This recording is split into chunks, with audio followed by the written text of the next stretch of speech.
Good morning. Good morning. Thanks. You're good to go.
Project Planner Shikali, can you check your audio and video for me, please?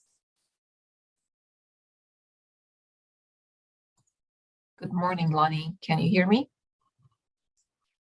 Yes, you're good to go. Thank you. Thank you.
Mr. Zoning Administrator Triple, can you please test your audio and video for me?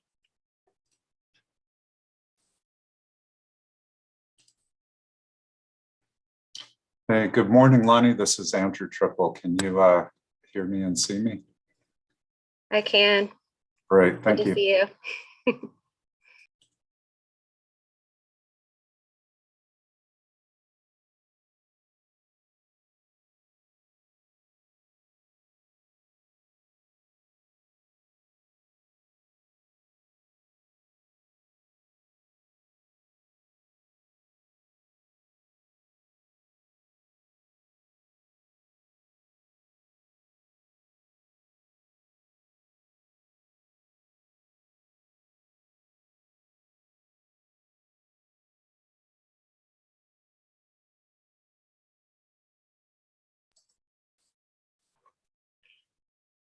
Just an FYI for all the attendees who are present at the moment, we are experiencing some technical difficulties. So please bear with us. We might not get started until a little after 10:30.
Hey, good morning, everybody. We are resolving our technical issues, so I think we've got just one more minor adjustment to make, and we will be ready to begin. I anticipate that we'll be starting promptly at 10:35 a.m. Thank you.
Just letting everyone know we are still here, and we are almost ready to start.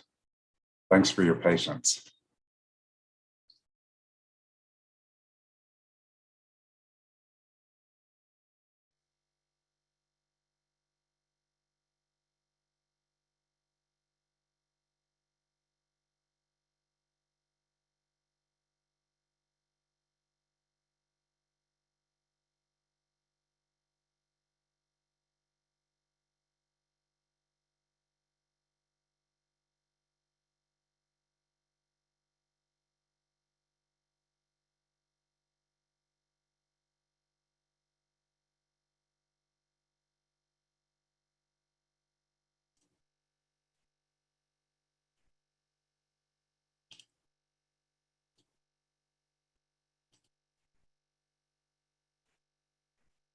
Okay, good morning, everyone, and thanks again for your patience. Welcome to the March 17, 2022 City of Santa Rosa Zoning Administrator meeting, which is scheduled to begin at or after 10:30 a.m. So we took advantage of the after 10:30 a.m. clause. My name is Andrew Triple, and I am your zoning administrator today. Pursuant to Government Code Section 54953, subsection E, and the recommendation of the health officer of the County of Sonoma, the zoning administrator will be participating in this meeting via Zoom webinar. Members of the public can participate virtually at zoom.us/join or by calling toll-free 877-853-5257. Today's meeting ID is 883-1633-9455. This meeting will also be live streamed at youtube.com/City of Santa Rosa. Next slide, please. Great, thank you. And I think one more. Perfect. Today's meeting is a regular session meeting. The zoning administrator typically holds 2 meetings per month on the first and third Thursdays of the month. This is the second regular session zoning administrator meeting of March. Our next regular session zoning administrator meeting will be held on April 7th, 2022. Members of the public accessing the meeting through Zoom can provide comments during the public comment periods. Additional information related to meeting participation is available at srcity.org/zoning admin. And next slide, please. So after having called the meeting to order, we now turn to meeting agenda item number 2, general public comment. This is an opportunity for anyone who is wishing to provide a comment about an item not related to an agendized item or a project for review today. Can do so at this time. Again, if these are general public comments unrelated to today's items. So administrators, if you would like to go ahead and prepare to open up for public comment and provide some instructions, that would be great. Thank you.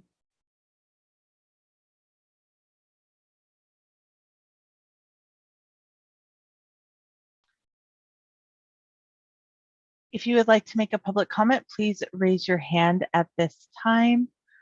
For those calling in, please press *9 and that will raise your hand.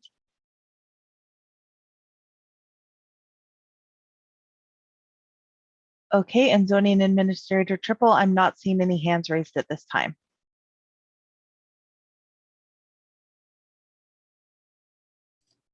Great, thank you so much. Let's move on to agenda item number 3, zoning administrator business, please. The zoning administrator is appointed by the Planning and Economic Development Director and has the responsibility and authority to conduct public hearings and to take action on applications for all administrative permits and approvals issued by the department.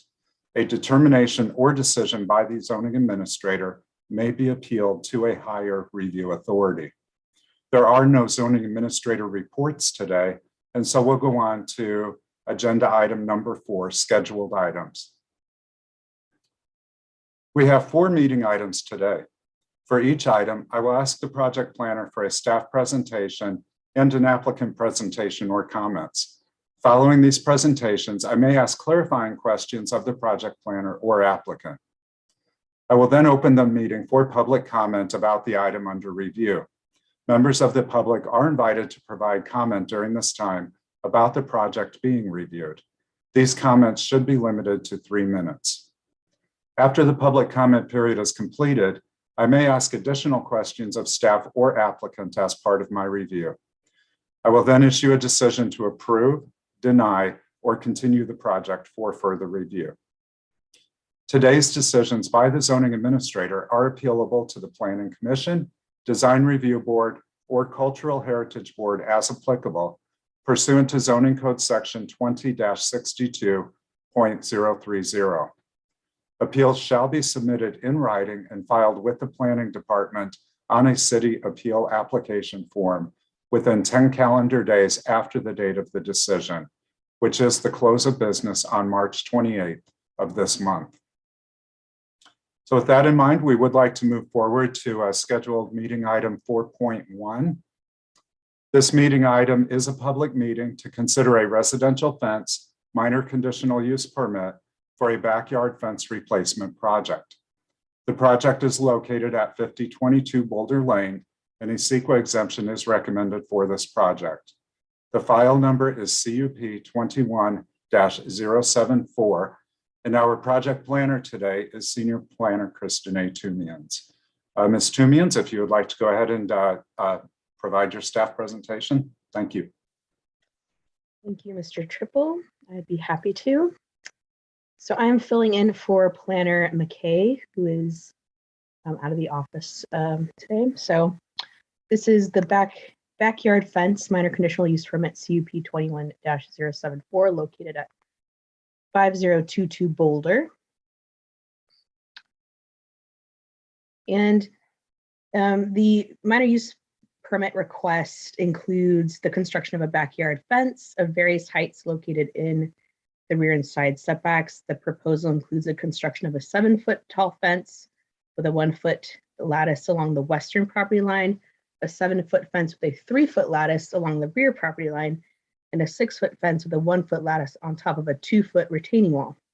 The proposed fence would provide privacy for the applicant and their neighbors, accounting for the significant grade change that currently exists between each property. So here's an aerial view of the subject property. It's kind of near the corner of Nuenga and Boulder. And here is a site plan showing the proposed fence heights on each side and the rear property line.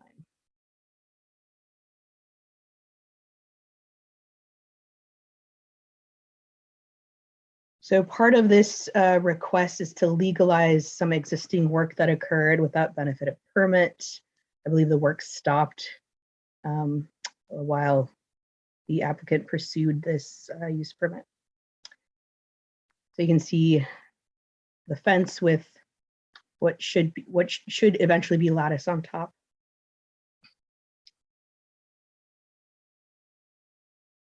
And this shows the grade change between 5022 Boulder and 5099 Nuenga from the backyard of 5022 Boulder. So it's quite significant, the grade change.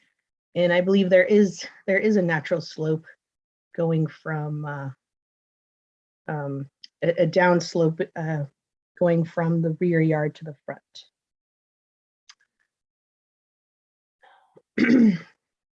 Here is a comparison between the existing rear yard fence at 5026 Boulder Lane. The peak of the proposed lattice is identified by ribbon. It's a little difficult to see, but I believe it's bright orange. It's an orange line that goes across the fence above the blue tarp. Here's a photo showing the grade change between 5022 Boulder and 5026 Boulder from the backyard of 5022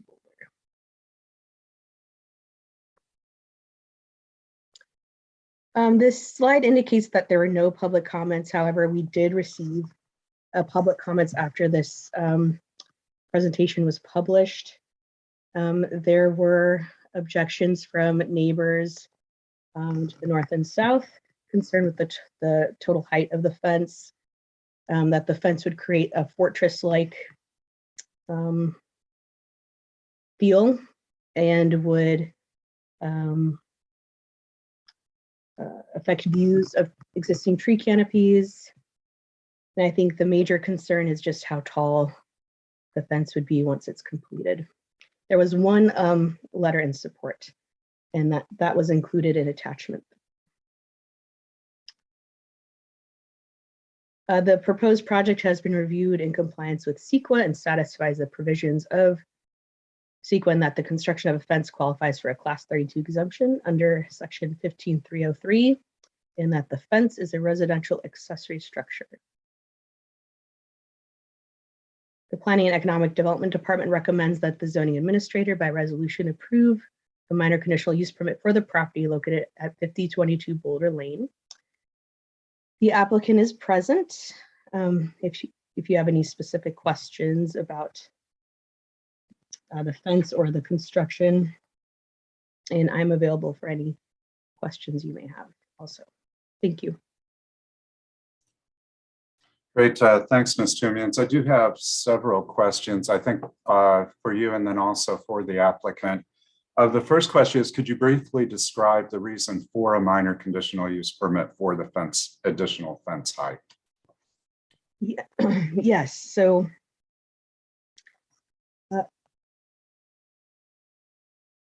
a minor conditional use permit is required for to exceed the 8 feet allowable height for a residential fence in the required side and rear setbacks. You normally do not need a building permit for fences that don't exceed that height. This type of fence you would, because it's tall enough that the building department would want to see the footings for the fence. And it's generally unusual to have a fence of this height.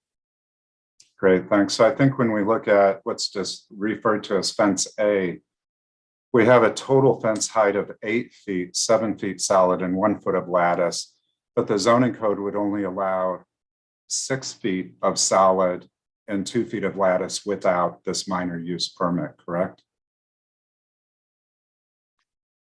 Yes. And then we go to fence B, which is obviously 7 feet solid with 3 feet of lattice, which exceeds 8 feet.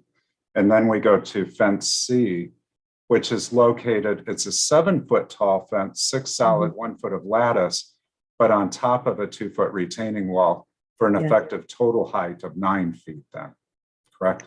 Yes, and I believe height is measured at natural grade. So on the side of the property owner installing the fence. Right. Okay, great. I just wanted to be sure that I had fully understood. And then second, you said that work was halted, but is there a code enforcement case on record? Or not? I am not sure of that. I know one of the complaints was the neighbor hasn't been able to let his dog out while the fence is, waiting for this, this decision today. Great. And then, I think that then with regard to public comments, I did have access to the public comments that were submitted via email, but then it sounds like there were other comments that were received via voicemail, but have not been made public in the form of names and addresses of people providing comments. Is that correct? That's correct. Okay, and will then those names and addresses be provided or no? There was a request to not include the name. So okay, no. Great. Thank you so much. Now I would like to turn to the applicant. My one question for the applicant, I would like to dive a bit deeper into that. The slide that showed the rear fence and where that maximum height would be located. So if we can go ahead and unmic the applicant, and then we can have a bit of discussion with the applicant specifically about that rear fence height. If the applicant could please raise their hand and I can give you speaking permissions. I believe his name is Casey. There you go. Perfect. Okay, Casey, you should have a prompt allowing you to unmute.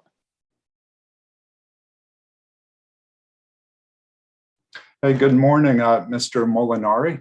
Is that your last name, Casey?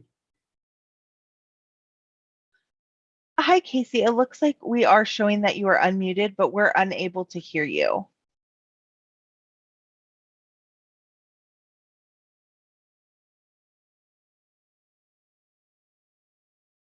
You may need to check your microphone settings and make sure that it is, okay, it looks like we have Patsy with the same last name. So Patsy, you should have a prompt allowing you to unmute. And maybe Miss Tumians, if we could pull up then that slide of the rear yard fence, Would you like the site plan or the photo? the image. Patsy, it looks like you are also unmuted, but we're also, Hello, oh, perfect. We can hear you. Hi, good morning. good morning. I just wanted to clarify that I am Patsy Molinari and I live behind Casey. Casey Meister. Oh, darn. Oh, okay. Oh, Casey Meister is the owner of the property in question who filed the applicant. I just Okay, wanted to great. clarify the Thank you. names. I see. I see now. There we go. Thank you. Great. And so it looks like Casey is still muted.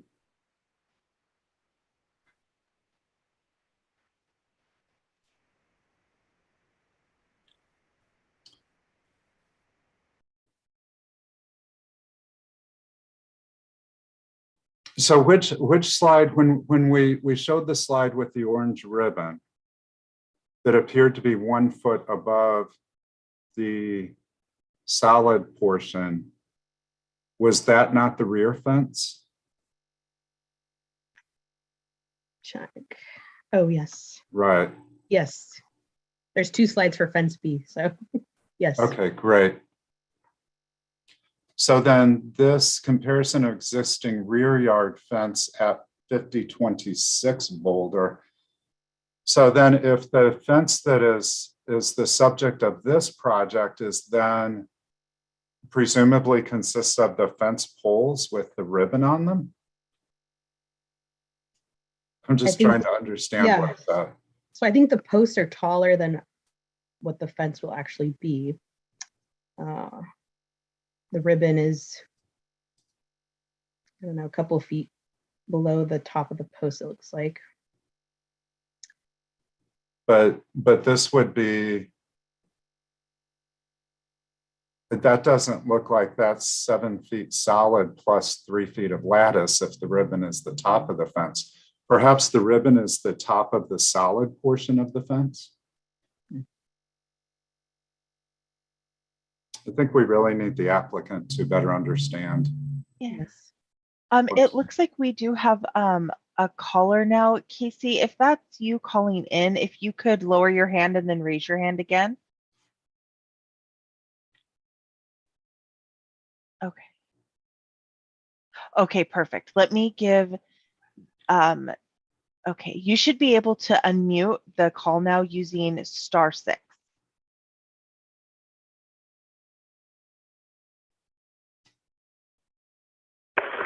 Hello, can you hear me now? We can hear you. So Casey, we Okay. need you, Casey, we're getting feedback from your other connection. So if you can mute us on your laptop connection.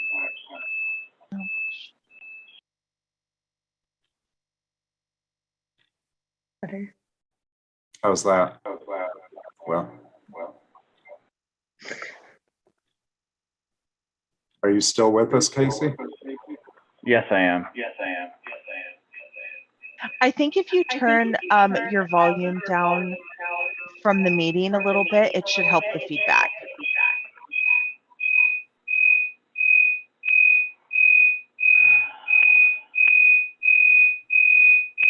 All right, please mute.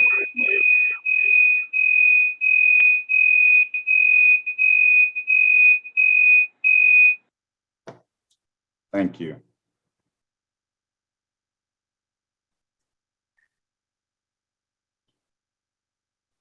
So, well,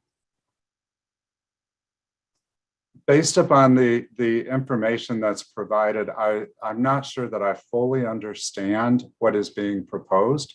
And it seems like it's very difficult to get any clarity through this meeting format. I do want to better understand this proposed 7 foot solid with 3 feet of lattice for a total of 10 feet of fencing along the rear yard. For 2 reasons. In these images, I don't see any significant change of grade. that would necessitate such a change. And then the second reason is 10 feet in a residential zoning district is quite excessive. And so those neighbors who had commented about or expressed concerns about the fencing via email, I think, are warranted. So if we're not able to resolve these audio issues then with Casey, and I'm willing to give it one more try, but for the sake of everybody's time, we would need to perhaps after 3 minutes, if we can't resolve it, then continue this item to a date certain of the next meeting. So Michelle and Casey, if we want to give this a second chance, I'm willing to do that. But after 3 minutes, we will have to then consider a continuance. All right, so I do see that we have another caller with a different phone number. Casey, if that's you that called in again, if you could lower your hand and then raise your hand again so that I can know to give that phone number speaking permissions.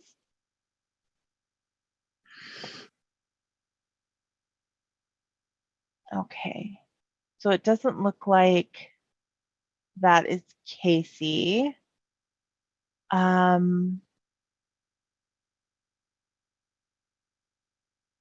Casey, if you want to try unmuting your laptop one last time.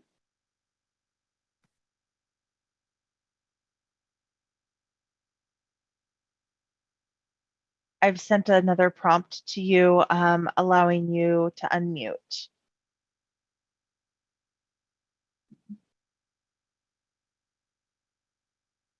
Okay, it looks like he's not receiving my prompt.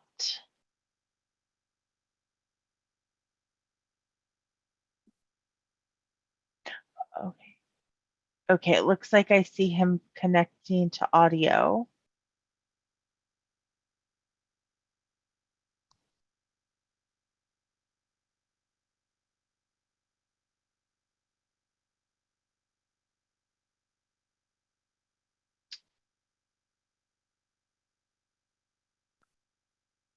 Mr. Triple, would it be possible to revisit this item towards the end of the meeting, you think, and just move on to the next item for now?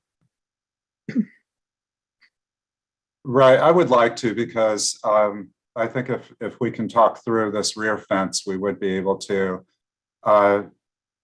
make a decision today. But we do need to have, given the nature of the proposal, we do need to ensure that we're having a full public discussion about what's being proposed. So let's go ahead. We will hold meeting item 4.1 and revisit it after we do conduct public meetings for meeting items 4.2 through 4.4. So with that in mind, then I won't close the public meeting for 4.1. I'll simply place it on hold, and then I will go on and open a public meeting for meeting item 4.2, which is a public meeting to consider a home occupation minor conditional use permit for the House of Color project. This project is located at 3700 Crown Hill Drive.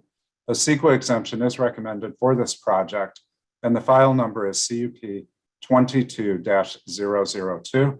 And our presenting planner today is Senior Planner Kristen A. Tumians. Thank you. Thank you, Mr. Triple. As you stated, this is for the House of Color minor conditional use permit for a home occupation located at 3700 Crown Hill Drive. And what it involves is this is the floor plan of the existing residence. But normally a home occupation, you are limited to, by not having customers come to the house. And there are several restrictions normally for a by right home occupation. In this case, the applicant is requesting that a low volume of customers come to the house on a scheduled basis. And the type of service she would provide is sort of like color typing, so draping colors on customers to see which colors suit them best, suit their complexion or their coloring best. Here's an aerial showing the subject property. The applicant proposes, she has an existing garage that would be used for residents of the property, and customers would park in the driveway. The general plan designation is very low. Residential zoning is PD, is a PD, and a home occupation is generally allowed in residential zones. This particular type of home occupation requires a minor conditional use permit. There were no public comments, but I did have a couple inquiries as to what kind of business this was. So I was able to answer those, and I didn't receive any concerns or objections to the proposal from the neighbors. And this project was reviewed in compliance with CEQA, and it satisfies the provision of CEQA in that the home occupation qualifies for a Class 1 exemption under Section 15301, in that a home business presents negligible or no change in residential use or environmental consequences. The Planning and Economic Development Department recommends that the zoning administrator by resolution approve a minor use permit for the property located at 3700 Crown Hill Drive, and with the conditions included in the resolution, Planning and Economic Development Department feels that the use would be compatible with surrounding residential uses. The applicant is available, Ms. Morris. I saw her as a participant. If you have questions from her or questions from me, I'm here. Thank you. Great. Thank you for that presentation, Ms. Tumians. And I do see that the applicant has raised her hand. So I would love to have the applicant unmuted so that she could just briefly describe for us sort of the operational characteristics of her project and the level of activity that she anticipates.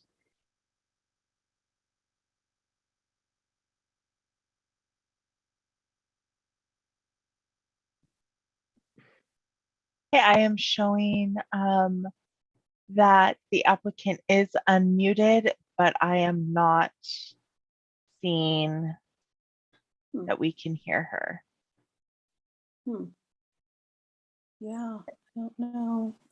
Somebody. We can hear you now. Perfect. You can hear me now. Great. We can hear you now. Great. Go Thank ahead. you. Good. I'm like, oh my goodness. So thank you for considering my application, zoning administrator triple and project planner Tumians. Ms. Tumians, you answered what my company does very well, because it is, people sometimes, they don't know what it is, and it's kind of hard to explain. But yes, it's seasonal color analysis. And as you said, it is a low volume proposition. It takes about 2 or 3 hours to do a full color analysis. So probably for me, 2 appointments a day, max 3 of like 1 person each. Very low volume, has to be done during daylight hours. So, you know, a car in the driveway, maybe 2 cars in the driveway, you know, not loud, just, you know, very much people come in, we're in my studio, we're doing our work, and that's what we do. And it'll be, you know, during the week, maybe a Saturday morning appointment, that type of thing. So I don't know if that answers all the questions on kind of what the flow is, but that's what it's going to look like. That's great. And that's exactly what I was interested in learning more about, was sort of the level of activity that could be expected as a result of the of your proposed home occupation. Thank you so much for those comments. I appreciate your taking the time to provide them. So at this point in time, I don't have any additional questions for staff or for the applicant. So I would like to open this meeting for public comment. And I'll go ahead and just to begin it, if anyone wishes to make a comment, please raise your hand. If you're phoning in and would like to make a comment, please press *9 to raise your hand. And then Michelle will keep an eye out for any raised hands, and then take it from there.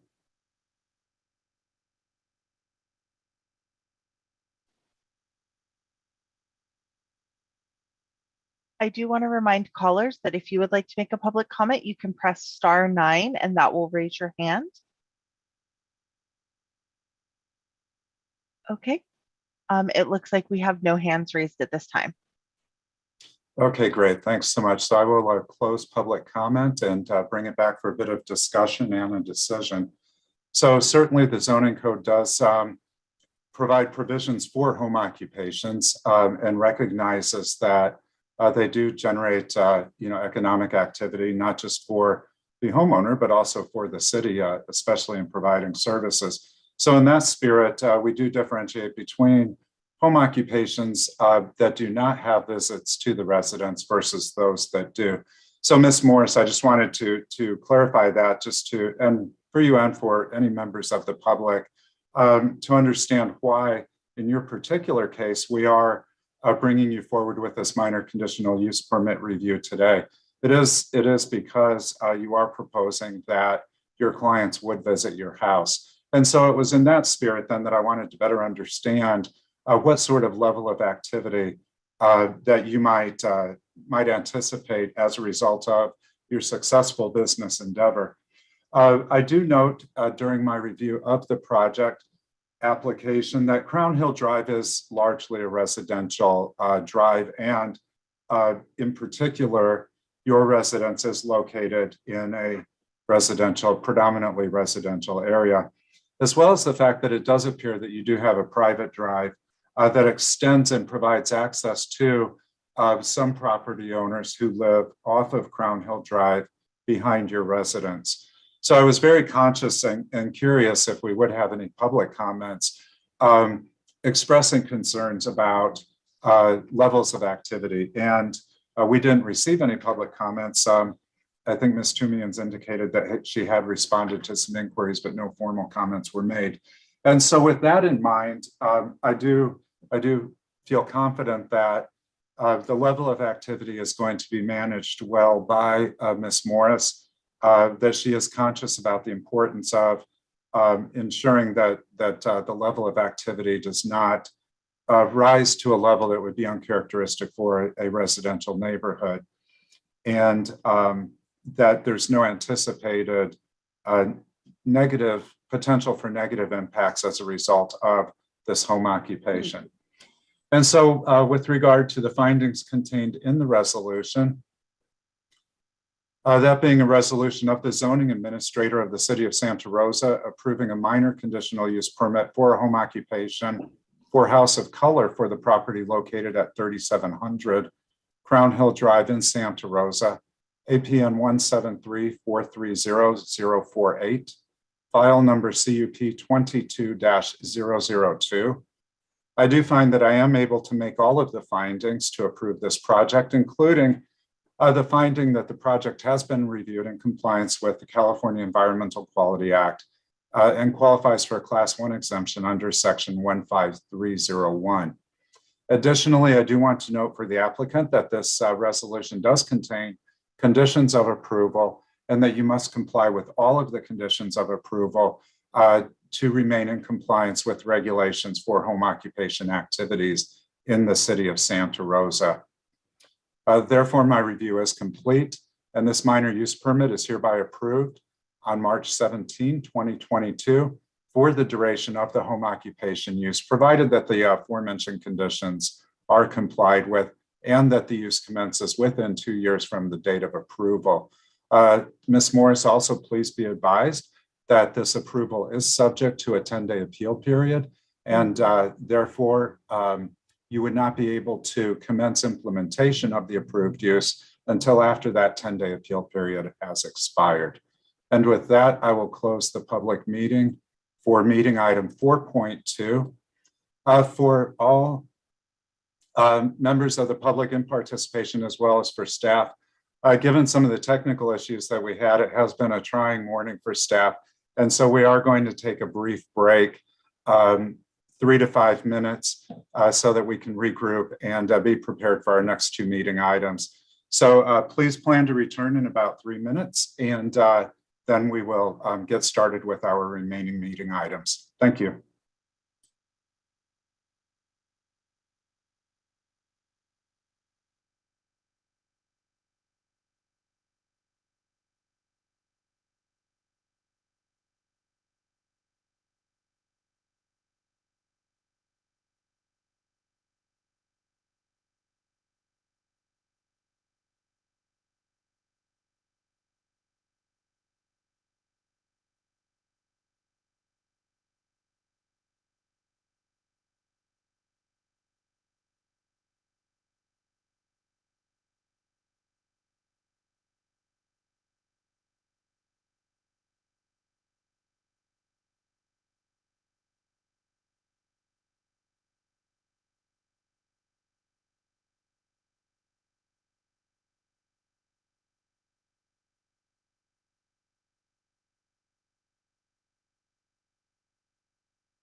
Okay, everybody, thanks for your patience. That was a great opportunity to catch our breath and regroup a bit.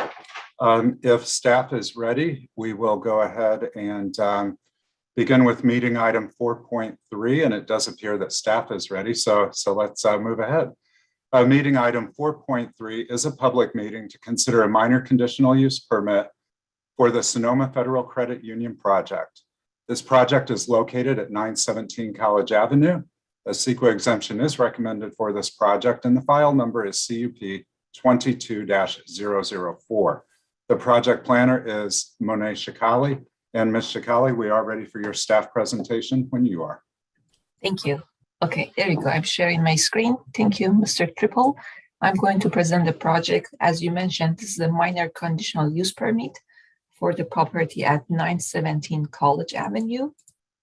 So the permit is to occupy an approximately 4,000 square feet of an existing approximately 5,500 square feet commercial building for Sonoma Federal Credit Union. Here is the picture of the existing building. There were some office uses there that I believe currently is vacant and no one is operating in that building. So the general plan land use for this parcel is office, and the zone is PD. This policy statement, plan development, is pretty old and silent on different uses, and it only says professional office and other uses. So it does not specifically mention what are the other uses. However, the general plan land use, which is office, allows uses like a bank and business services in this location. And throughout our zoning code, banks or services similar to banks are allowed through a minor use permit. So the applicant has submitted a minor use permit for the proposed bank. And here is an aerial view of the site. There are 19 parking spaces available for the site, which meets the demand or required parking spaces for the proposed use. This is the floor plan. It's an old floor plan, but it just shows the number of existing parkings. Also, there are some covered parkings behind the building in this area. So it might not be shown on the aerial, but they are under the building. And these are the two floor plans for the first and second floor. The applicant is proposing some tenant improvements within the building. And the project has been reviewed by our traffic division, and no additional traffic review was requested by the traffic division. I have not received any comments regarding the proposed project. And about CEQA, the project has been reviewed in compliance with the California Environmental Quality Act and qualifies for a Class 1 exemption. Under Section 15301, the project is within the existing structure, involving a negligible expansion of the existing use that will not result in significant impacts. And with that, the Planning and Economic Development Department recommends that the zoning administrator by resolution approve a minor conditional use permit for the property located at 917 College Avenue.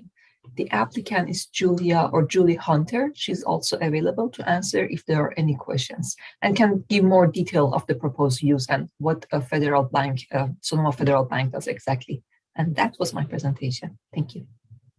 Great, thank you, Ms. Shikali. Before we turn to the applicant, I just wanted to ask, will any of the improvements be exterior, and would a minor design review be required? Sure, no, at this time, the applicant is not proposing any exterior. They will be all inside of the building. And I told the applicant any exterior changes will be subject to design review, and we have to see what level of design review would be required. Okay, great, thank you. And the only question I have for the applicant is if there will be an ATM as part of this project.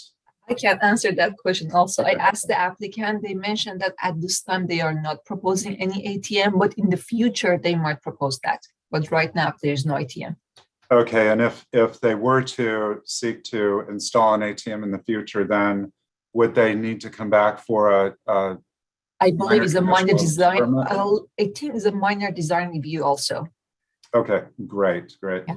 So yes, if the applicant is available and you want to raise your hand, then our staff can, there we go. Michelle, if we can unmute, then I would just like to catch up with the applicant and learn a bit more about the project. Can you hear me? Yes, we can. Thank you. Wonderful.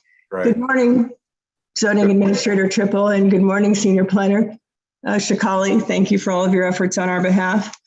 I am representing Sonoma Federal Credit Union, which was formed in '61, and it serves the employees of Santa Rosa Memorial Hospital when it was formed. But over the last few years, it's made strategic changes to its business model, and we now serve anyone who lives, works, or worships or attends school in Sonoma County. It's a very small credit union. There are only 1,709 members of it. Great, thank you. And do you anticipate that, I guess with such a small credit union, you would not have a lot of walk-in activity? Is that correct? Very little activity. It's a very specialized interest that they provide affordable housing loans for seniors and young families. They also are specialized in manufacturing and mobile home loans, which is not done by any other credit union. All of these tasks take place at local title companies for signing. Everything is done online. They don't accept any in-person loan applications. So the activity level when we did the minor traffic count was very insignificant. Great, wonderful. Well, thank you so much for your comments. I don't have any other questions. Although I would like to point out, just be advised that should you at some point in time seek to add an ATM or change your level of service, that may trigger then additional entitlement requirements. Okay. Yes, sir. Great, thank you. So then moving forward, we'll go ahead and open public comment for this meeting item. If anyone wishes to make a comment about this item before us, then please raise your hand. And if you are phoning in and would like to make a comment, please press *9 to raise your hand.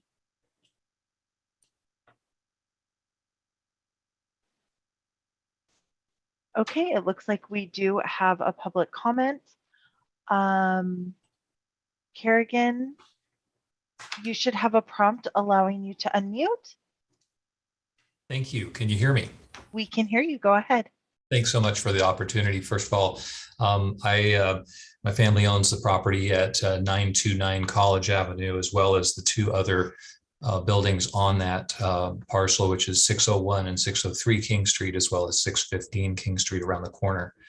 And just wanted to ask if there is a sense for how many employees will be on site to occupy parking spaces, and what the client flow looks like in terms of clients on site at any given time during the day.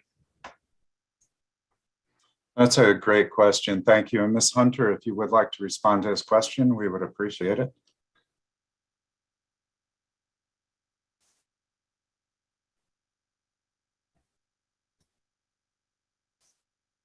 Sorry, thank you. Can you hear me now? Yes, we can. Thanks. Okay, so let me just refer to my information here if you don't mind. The employees, the number of cars and visits that we'd anticipate are an average of 10 to 12 per day. That's how low the actual activity that occurs. They only open approximately 20 new accounts per month and fund only 20 new loans per month. But as I indicated, those are all done online, and they're also signed at title companies rather than at the office. There are, let me just get the employees list for you. Very low employees. I believe it's 9, but let me just confirm.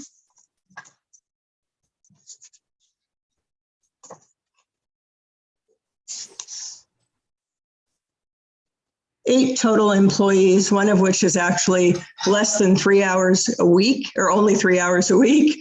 And I believe the other 3 are under 40 hours a week. And so you're talking about a total of 8, with about 4 of them being full-time. It is extremely low impact. Great. Thank you, Ms. Hunter. And Mr. Kiergan, I do want to also note that the traffic division did require a trip generation study, and that was submitted and was accepted by the city's traffic division.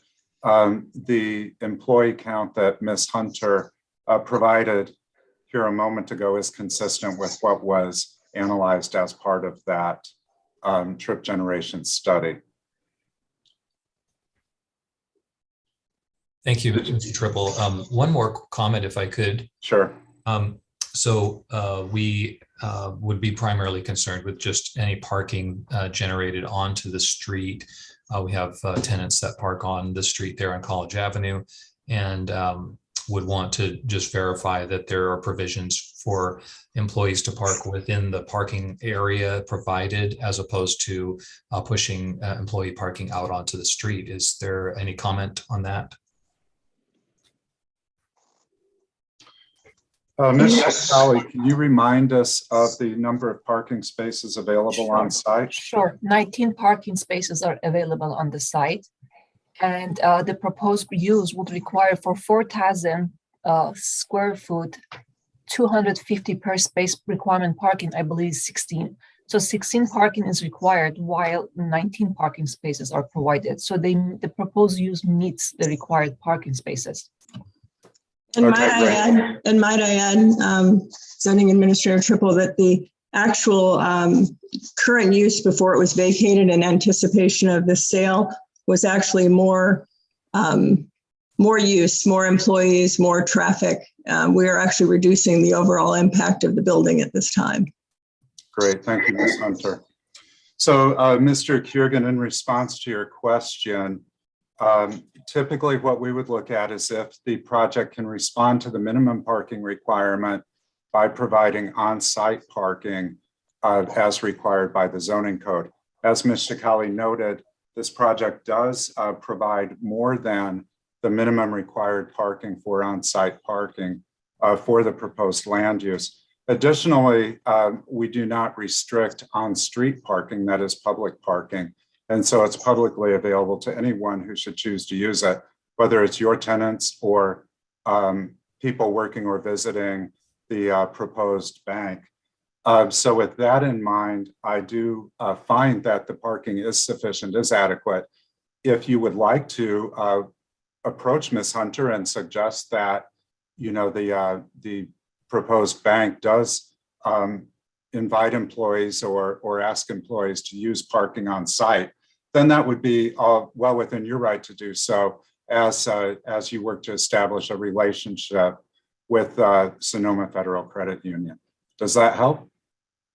Yes, thank you, Administrator Triple. And one last comment, Sure. and then I'll drop off here.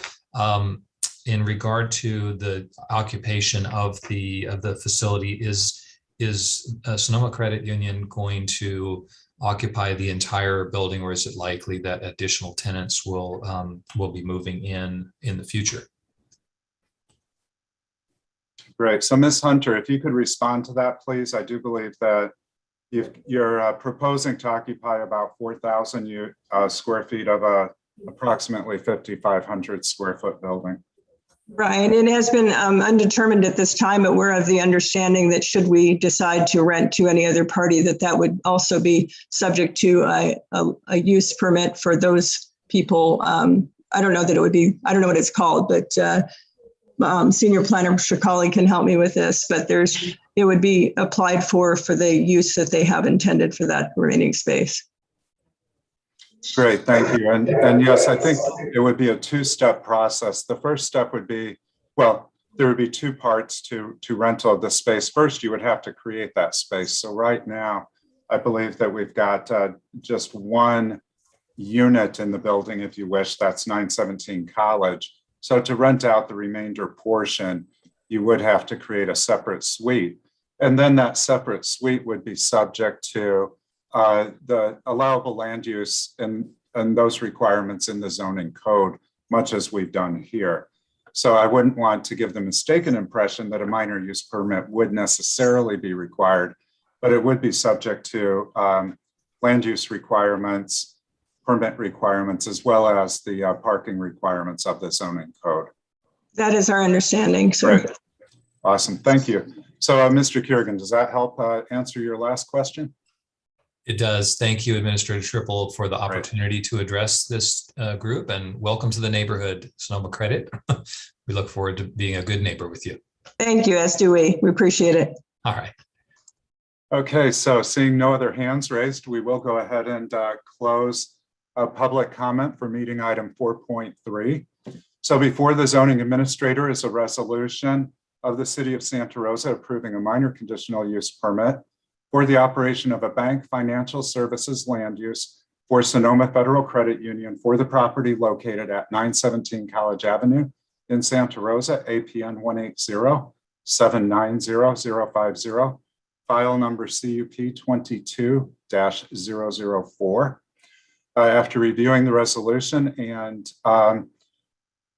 today's presentations by both staff and the applicant, and Mr. Kiergan, thank you for your questions and comments. I do find that I am able to make all of the findings, including the finding that the project has been reviewed in compliance with the California Environmental Quality Act, and that it qualifies for a Class 1 categorical exemption under CEQA Guidelines Section 15301. Ms. Hunter, be advised that this resolution does contain conditions of approval and that you are required to comply with all of the conditions of approval. And so this minor conditional use permit for Sonoma Federal Credit Union is hereby approved on March 17, 2022 for the duration of the use, provided that the conditions are complied with and the use has commenced within 2 years from the approval date. Please be advised that this approval is subject to appeal within 10 calendar days from the date of approval. So Ms. Hunter, while you may be able to submit for a required building permit, you should limit actions with regard to commencing the use until after March 28, 2022. And so with that, I'll close the public meeting for meeting item 4.3 on today's agenda, and we'll move to meeting item 4.4. This meeting item is a public meeting to consider a minor conditional use permit for Bear Flag Supply Incorporated Cannabis Facility Project. The project is located at 950 Pioneer Road, Suite A. A CEQA exemption is recommended for this project, and the project's file number is CUP 20-070. Today's project planner is Ms. Shikali.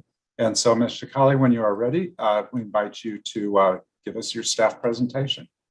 Sure, there you go. Okay, again, thank you for the project introduction, Mr. Triple. I'm going to start from the next page. He already gave the address, location, and the use permit number. So the applicant is proposing a commercial cannabis facility within an existing 20,000 square feet building. There are three kinds of uses being proposed in this facility. One is going to be type 1A cultivation, which will occupy approximately 7,000 square feet of the building. And another use is type 6, which is manufacturing non-volatile. It will occupy 2,700 square feet of this building. And there's type 11, which is distribution, and will occupy 1,300 square feet of the building. And the applicant also proposing an approximately 1,000 square feet of mezzanine in the existing suite that is going to be used. So here is a site plan. The building is here, as you can see, and half of it, the 20,000 square feet building, half of it is being proposed for these three uses. The property is zoned light industrial, consistent with the general plan land use, and which is light industrial also, and it is separated by the neighbors on the south side with the existing creek. I have to mention that the three parcels, 920 and the project site and 996 Pioneer, they are all owned by the same person, and they have parking reservation covenant between those three parcels. And the applicant is going to use the parking spaces located at 920 Pioneer Road. And here's an aerial view of the existing building. And again, here is the site plan. As you can see, the applicant will improve ADA access from the project site to the adjacent property for the parking access. And here is the floor plan. On the left side is the existing floor plan, and the floor plan on the right side is showing the proposed spaces. And here is a proposed floor plan that shows almost on the north part of the building. In this area is going to be cultivation spaces, and distribution will have a roll-up door, and mezzanine and accessory structures are also going to be proposed. The applicant has provided a certified odor mitigation plan that shows how odor will be mitigated on the site. And staff has not received any comments at this time. For CEQA, the proposed project has been reviewed in compliance with the California Environmental Quality Act and qualifies for a Class 1 exemption under Section 15303, in that the project is located within an existing structure involving a negligible expansion of an existing use that will not result in significant impacts. And the Planning and Economic Development Department recommends that the zoning administrator, by resolution, approve a minor conditional use permit for the property located at 950 Pioneer Road, Suite A. The architect, Mike Schwartz, is available to answer if there are any questions. And that was staff presentation. Thank you. Great, thank you, Ms. Shikali. In your review of the project, did you find that the parking analysis concludes that parking is sufficient for not just the proposed use, but all other existing approved uses on site? I believe we look at the two properties only, not the entire properties, the two adjacent properties on the right side. And the applicant provided how the covenant shows parking is sufficient for all the uses. I believe Mike Schwartz can go over that covenant that explains how many parkings are provided and they are sufficient for the proposed uses. Great, thank you. Those are the only questions I have. I see that we did have an odor mitigation plan that was submitted and that you have approved. And so that's great. All right, Mr. Schwartz, if you would like to provide any comments about your proposed project.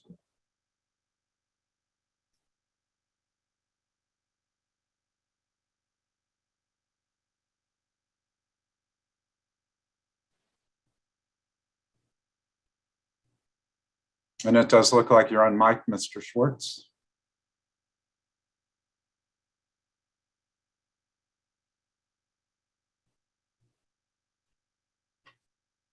I am seeing that we're connected, but we are unable to hear you. Right. Okay. Oh, There we go. Okay. Perfect. So the parking analysis is on CUP 5. Say that again.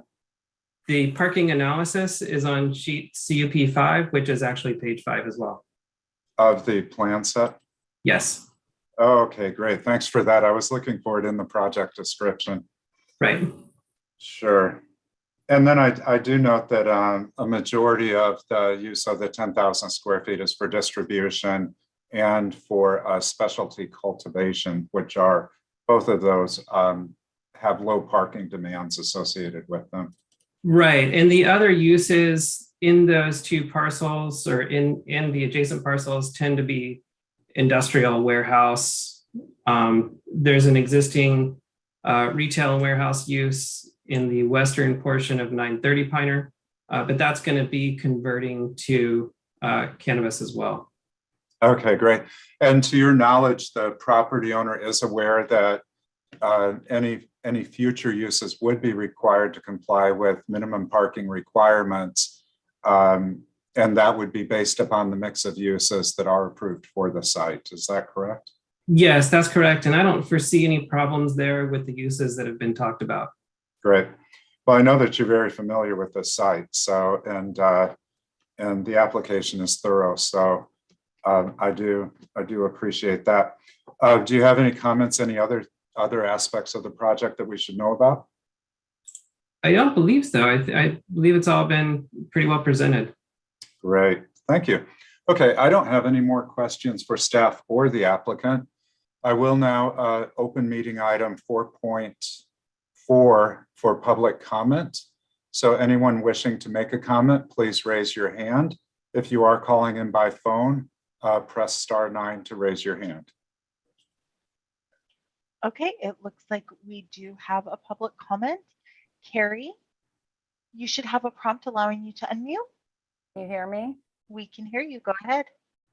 My only comment has to do with water. You know, we're in a drought and we keep authorizing all these cultivation sites, and we are in a drought. So I mean, at what point are we going to stop doing this? There's a gazillion of them already in Sonoma County, and for me it's just if we authorize one more here, one more there, and then the wine industry's taking our water as well, what do we leave for the people? So that was my only question, my concern, being a neighbor.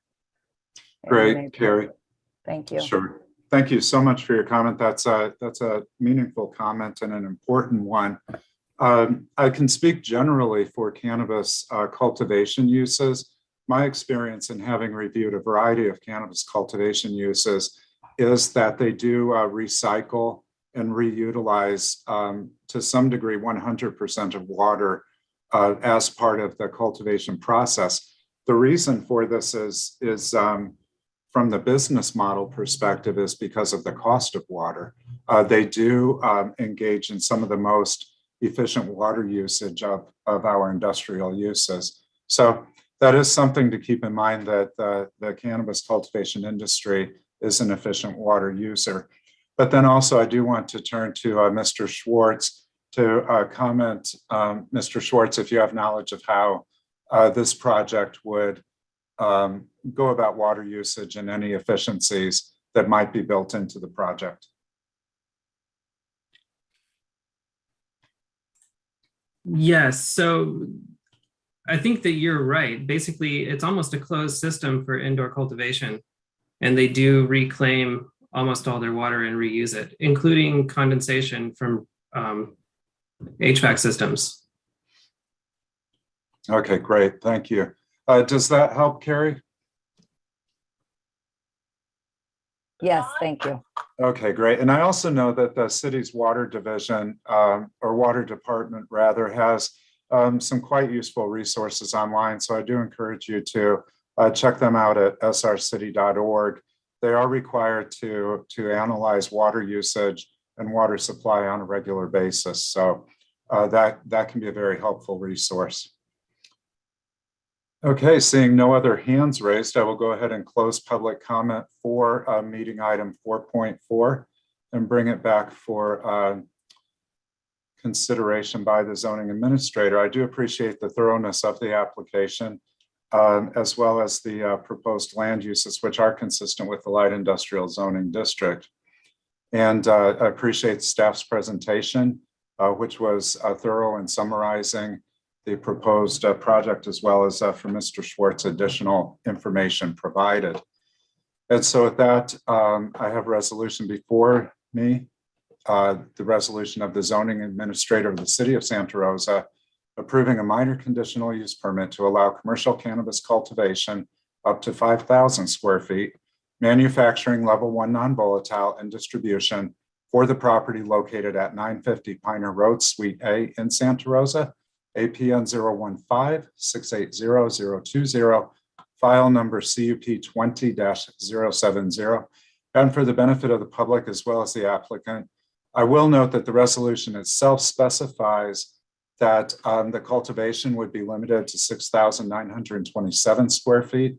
Manufacturing would be limited to 2,764 square feet, and distribution would be limited to 1,388 square feet, as described in the project application. Should those square footages change, you would need to consult with planning to consider modifications or changes to an approved project as you move forward with your project. And so with that, I am able to make all of the required findings, including that the project has been reviewed in compliance with the California Environmental Quality Act and qualifies for a Class 1 categorical exemption under CEQA guidelines section 15301. Therefore, this minor conditional use permit is hereby approved on March 17, 2022 for the duration of the use, provided conditions are complied with and the use has commenced within 2 years from the date of approval. The applicant is advised that this approval is subject to appeal within 10 calendar days from the date of approval, which would be the close of business March 28, 2022. And so with that, I conclude a review of meeting item 4.4. Mr. Schwartz, I also want to advise you that it is the city's experience that the state is now requiring filed notices of exemption for all cannabis projects. So my recommendation is that you work with Planner Shikali to ensure that a notice of exemption is filed for this project, because ultimately I believe the state is going to be requesting that as part of your state cannabis licensing application. And so with that, I close the meeting item or the public meeting for meeting item 4.4. And then let's turn back now to meeting item 4.1. That public meeting was opened. We had some trouble connecting with the project applicant. And so let's check in now and see if the project applicant is available. Casey, you should have a prompt allowing you to unmute. Oh, actually. Okay, I just gave your call in number permission to speak. You can press *6 to unmute. Okay, how's that, Casey? Hello, can you hear me? There we go. Very good. Thank you. So we left review of your project. I had some questions for you. Planner Tumians had provided the staff presentation, and during review of the staff presentation, I was trying to understand the condition in the rear of the yard where you're proposing a rear yard fence that would be 7 feet solid with 3 feet of lattice on top. There we go. Thank you. And so why don't you just talk us through what we're seeing here in these two images, which are entitled Fence B and described as a comparison between the existing rear yard fence at 2062 Boulder Lane and what you're proposing. Yes, sir. Thank you. So what you're seeing there is I've indicated the top of the fence height with the orange ribbon, and you can see that the fence posts, due to the grade change, started about 3 feet below Mr. and Mrs. Molinari's driveway, which is in the, obviously behind my property there. So, due to that grade change and me having built, ideally building the fence on our shared property line, those fence posts actually are much lower than their grade, which we were in agreement on ideally having a taller fence. Also, these pictures are taken, this picture on the left is taken from my deck, which is at the level of my bedroom. And you can see that, even with the, the ribbons in place there indicating the top of the fence, I would still, have a view of, some of the roof line, and the fence would follow the grade and kind of step down and follow that grade as it goes down to the west. Okay, so if I understand, then we start out with a fence that's 7 foot solid with, and then it starts, then the solid portion starts to become higher or taller as it follows the grade down. Is that correct? No, sir. It would actually, it would step down. I know it's a little bit difficult to see, but that first, those first two fence posts on the left show 10 foot. And, I've measured from each post up, and as you can see, it remains at a 10-foot height, but it continues to step down as you move further to the right or to the west of the yard.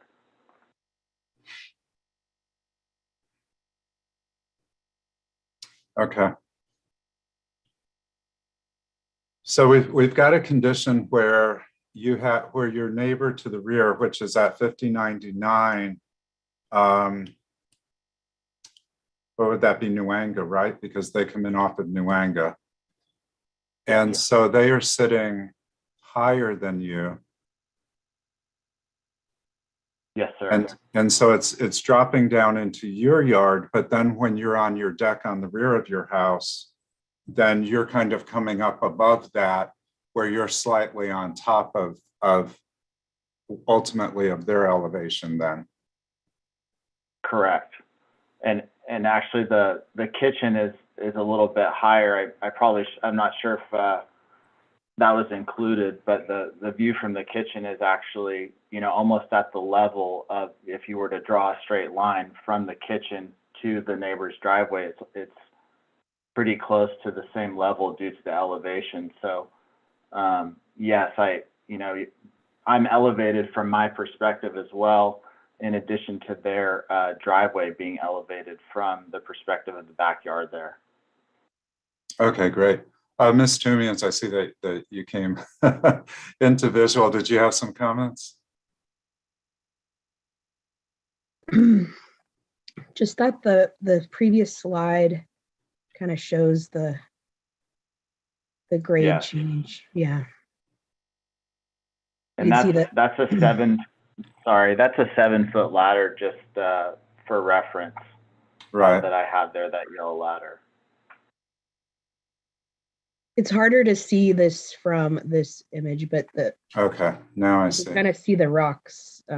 So the experience of 5099 Nuanga is essentially still a 7-foot fence with 3 feet of lattice. 7 feet solid with 3 feet of lattice.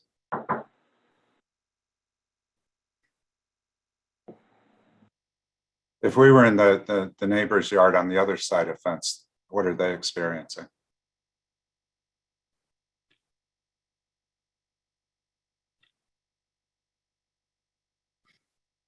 I would say that they would be experiencing, you can see there's 2 feet that would essentially be deducted based on where those fence posts are currently on our shared property line.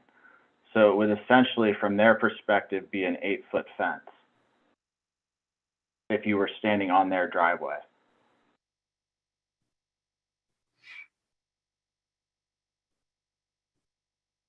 So an 8-foot fence, but then how much of that? So 8-foot fence with 3 feet of lattice and 5 feet of solid? I know it's a little confusing, but the way I'm looking at it from my side is that there would be 3 foot of lattice on the top and 7 foot of solid, 6 feet of that solid being fence picket and 1 foot being a pressure treated kick plate. Okay. All right, I think I'm understanding it now.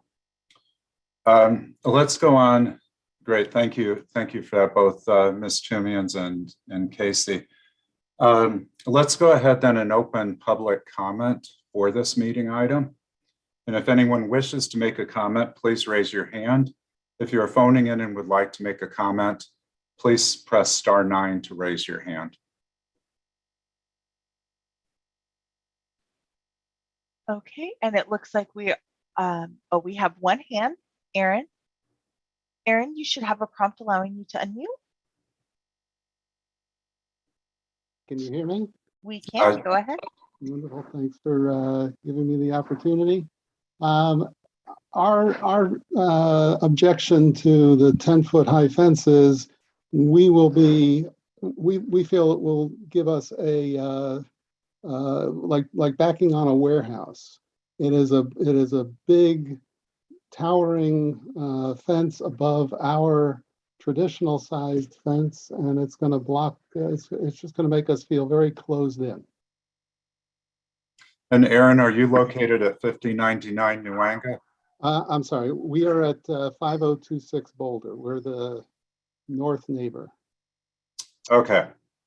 So you have your, and 5026 was that fence that is on top of a retaining wall, correct? Yes. Okay. So from your experience then, while we measure the height from the property owner, the applicant's side of the fence, from your experience, you should be experiencing a 7-foot solid fence with 1 foot of lattice if this application is approved. Is that your understanding? On our shared property line? Yes, from your perspective, from your perspective. I'm sorry, are we still talking about the 10-foot fence? Or the side fence between the two property, my property and Casey's? Well, I'm talking about, you said the fence on the north side. So I assumed you were talking about the fence between, the property line fence between you and Casey, but you were talking about the other. We have no Okay. objections to that fence. Okay, great. Good to know. Thanks for that clarification. And so then you're focused on the 10-foot fence at the rear of the property. Right. Okay, great. Thanks. Okay, and then it looks like Patsy Molinari.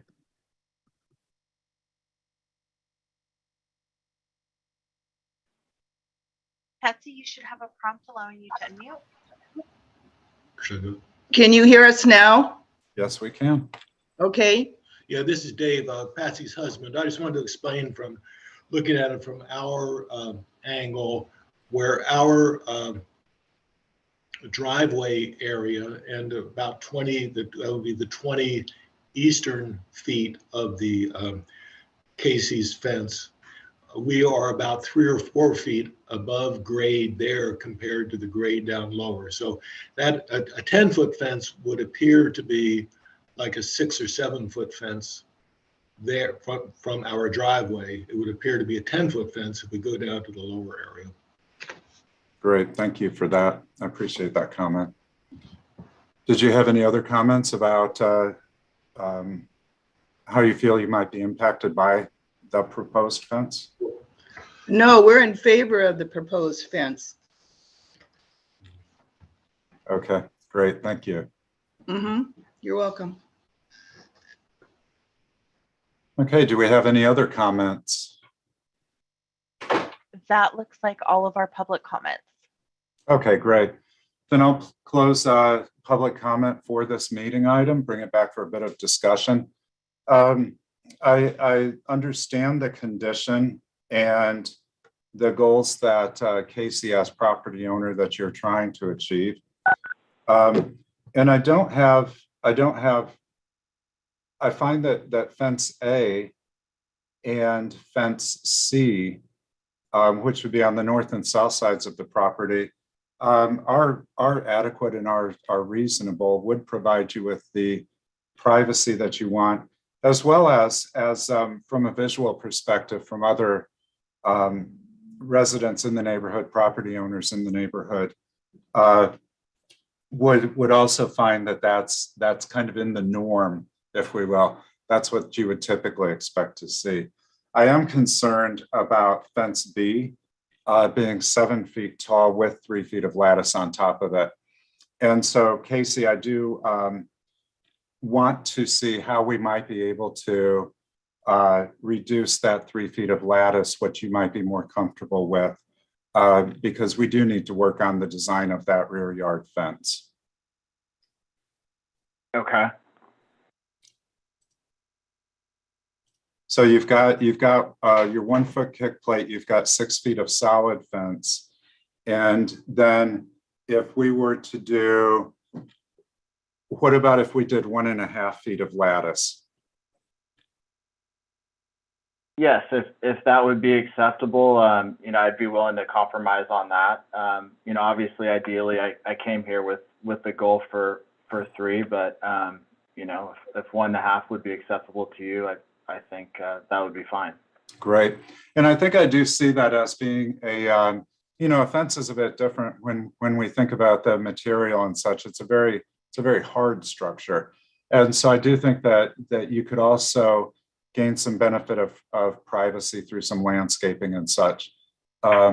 But I do want to make sure that your goals are achieved, but also that we're compatible with the surrounding property owners as well. So I appreciate your flexibility on that. And so with that, then I am ready to make a decision on this project.